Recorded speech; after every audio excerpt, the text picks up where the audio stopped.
Welcome to Friday night's video in our Master Series.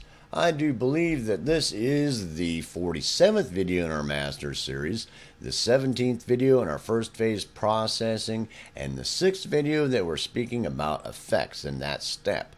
So tonight we are talking about flangers. Now, the last video, I hope that when we started actually talking about some of the basic processors, that I kind of tried to explain the processor, and the use of it is basically an artistic decision. So always keep that in mind whenever I'm talking about effects. Because just because Bob uses some kind of effect to do some certain thing doesn't mean that's the proper way to use it. It's an effect, and whatever it can do and however it can affect audio, if you decide that's going to work in your production, that's the correct way to use it in your production. So that's really untechnical but very true. Always keep that in mind. And when I was showing you that about the phaser, that if you didn't understand it or something was a little vague or anything like that, that I've found that sometimes I get a hold of processors that do exactly what they're supposed to do, and sometimes they don't. But most of them, for the most part, are pretty close to what's supposed to be going on. And just remember that I was trying to give you a very untechnical relation of what it is, and then you just have to experiment with it and to figure out how that's affecting different pieces of audio and things like that in different instruments and different situations, because it will affect them differently. So just always keep that in mind, and you'll have to excuse me that I'm not getting into how it's going to affect every situation, because it can get really in depth. So anyway, also that we talked about that the phaser and what it basically does, or a basic understanding of it. And flanging is also some type of a phasing effect. More times than not, if you look at a description of it, that it's basically trying to tell you that it's splitting the signal into two different signals, and sometimes it's actually inverting the second signal. And what it's going to basically do, for the most part, is that it is going to take this signal, it's going to put another signal on there at some delay, and then you have an LFO that is going to modulate that frequency wise, and a speed of that modulation, and sometimes a feedback, which is re-feeding back the signal into it, and sometimes that's inverted also. And your processor may or may not tell you that. And then obviously you have a depth of that, which in some cases, most cases, a wet and dry kind of thing, but not always. So make sure you're looking at your processor. It might be trying to do something else. So the first thing about this, I'm going to do this on just a test tone. So let me turn down my volume. I'm going to do this just on a test tone. So if I just got a test tone on there, and I'm running the flanger and I've got it on and it's doing nothing, you will be able to hear a difference. I mean, if you A/B that on and off, you will hear something. You may or may not see anything on the spectrogram, and you may or may not see anything on the scope, depending if you can split sinusoids and things like that. But there will be a little bit of a difference. And sometimes the processor would just affect it that way. Now, when you start adding, you'll look at just the signal that is just on the spectrogram, and I start cranking up the speed, you don't see much happening. I start putting up the delay. What you will more than likely see is this thing going up and down in volume. What's happening is you're getting some phase cancellation, because that signal that's been duplicated is getting delayed, and as it gets delayed, it's causing a phase issue, which sometimes you get phase cancellation. One sinusoid completely inverted of another sinusoid in its cycle will cancel out the sound completely. So that's probably what you're going to see as you start delaying that. And the speed isn't going to mean much until you start using the LFO. But just that delay, you can see that. And on an oscilloscope, you may or may not be able to see it on there. You may or may not be able to get it to catch that other sinusoid to really be able to see it. In this case, I've got it going on here, and I'm really, to be honest with you, I'm not sure if it's capturing the other sinusoid, but I'm seeing the cancellation. So if I invert one of them, if I turn this other one off and I invert this, you'll see that it's inverted it to where I'm not going to get phase cancellation like that unless it's inverted of one or the other to get phase cancellation. but it's obviously causing some type of volume reduction, which means that's various degrees of phase cancellation, which will make it quieter or louder. Basically, the same sinusoid at the same hertz, causing itself to slowly or gradually cancel out, which is going to cause a volume reduction or gain. That's a real simple concept. Now, when you start adding LFO to this, let's just choose any delay. Any delay amount, one that's not causing too much phase cancellation because I don't want it to make it really quiet.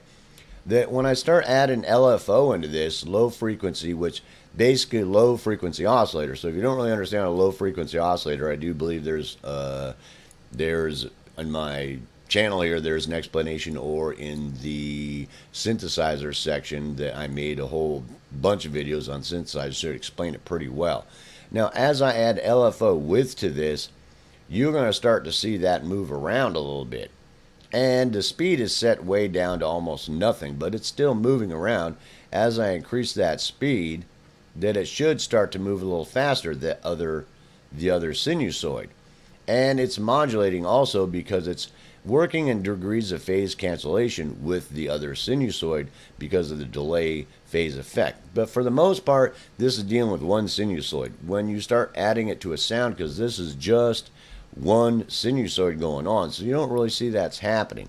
You can't really visualize that except for on a scope like this.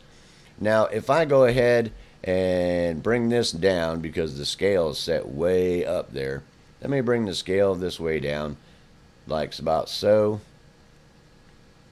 And I'll turn on these other parameters so you can see these other sinusoids.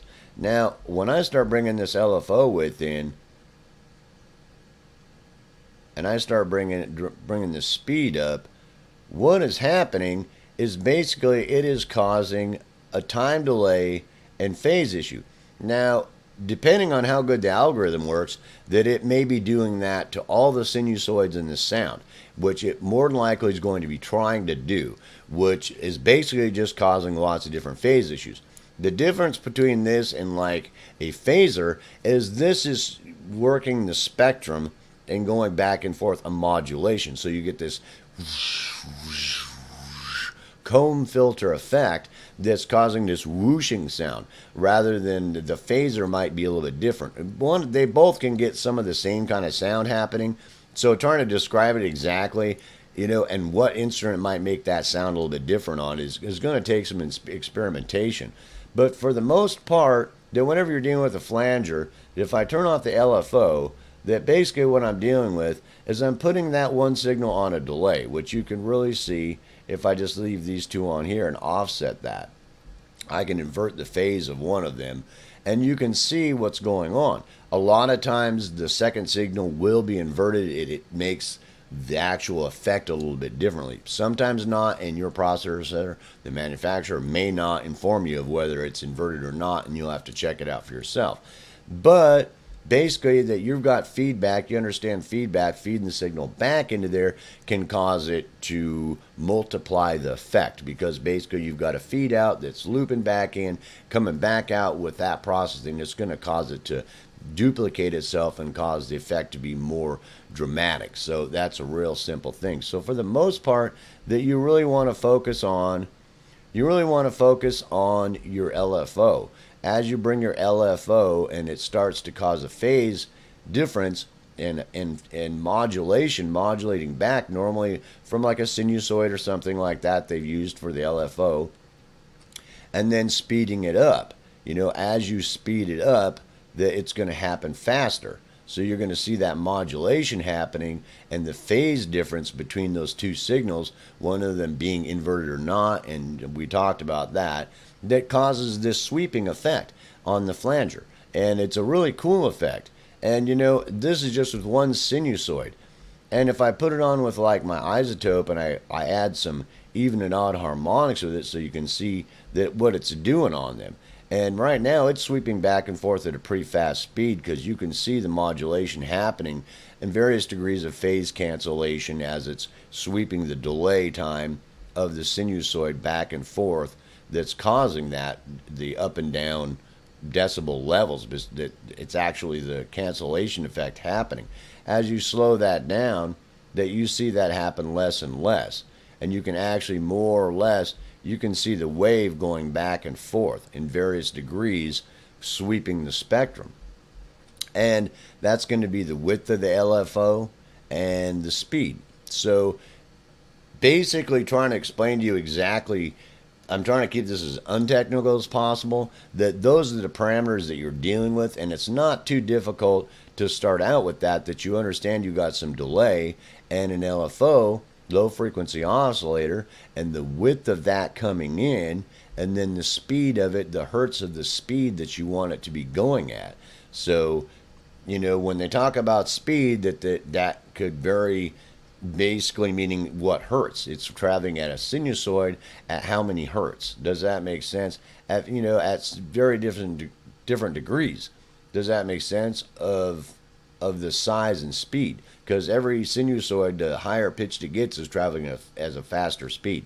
So it's a simple concept, and I hope that relates it pretty well. And it basically is going to have the effect, the flanger effect of sounding like it's being flanged. And it takes an experimentation, with it to really see what it does. And as an effect, it can really add a really cool texture to the sound. And in depth, like I've talked about in all processors, and always remember, if I don't mention it, that let's say that I've got this on here set like this, and I've got the depth up there, and you can really hear a flanger effect. But like any processor, if you mess with it and you want to use it for actual sound sculpting, with different settings, that you bring it up until you're hearing, flanger effect. Yeah, I can definitely hear flanger effect right there. Start bringing it down. No, I can't really hear it there. Turn it off, turn it on, do it again. Yeah, I can hear flanger effect there. Back off. A, B it on and off, until you can get it to where you can't perceive that there's a flanger effect, but it's actually sculpting the audio and adding a texture to it. And depending on how you have these settings, that you can use it as a tool to sound sculpt that's going to add a very unique texture using its own sinusoids component in the sound that you're working with to texture itself, which is a really strange thing. It's like I talked about that with the phaser. That's a strange concept, but it's very true because of what it's doing with the phase of it. That can add a really unique texture to it that can make some things sound really cool. That without it, it would be it's real obvious that, it sounds like, I'm playing this, whatever it is, vocal or guitar or bass or oboe or whatever. But with it on, that, I don't really hear a flanger effect, but I hear something happening, and it's adding a real cool texture to it. And then you can start fussing with your parameters on there, your LFO width, the delay, the speed of the LFO. And it actually makes some really cool effects on your audio, besides it having the actual flanger effect, which basically, I hope I related that in a way that you can understand, that's causing a little bit different type of a phase issue, like the phaser. And it's doing it a little bit differently, that's going to auditorily have a different impact on your ears. You'll perceive it as a little bit different kind of an effect. So I do hope you experiment around with that. And also you can experiment around in using the different types of things I've talked about with automation, with splitting the signal, using in different degrees to cause different effects. I mean, you could put the flanger or phaser on 3 different separate signals and with separate depths and different speeds and widths and all kinds of things, and end up causing a really strange effect that might be really cool for some instances. Does that make sense? So, experiment around it with those things, and I hope you enjoy trying to use the flanger to help become a positive effect on your audio, and possibly using it as a sound sculpting tool to enhance the sound. So peace, hope, love. I hope you enjoyed this video on flangers, and I'll see you on the next video.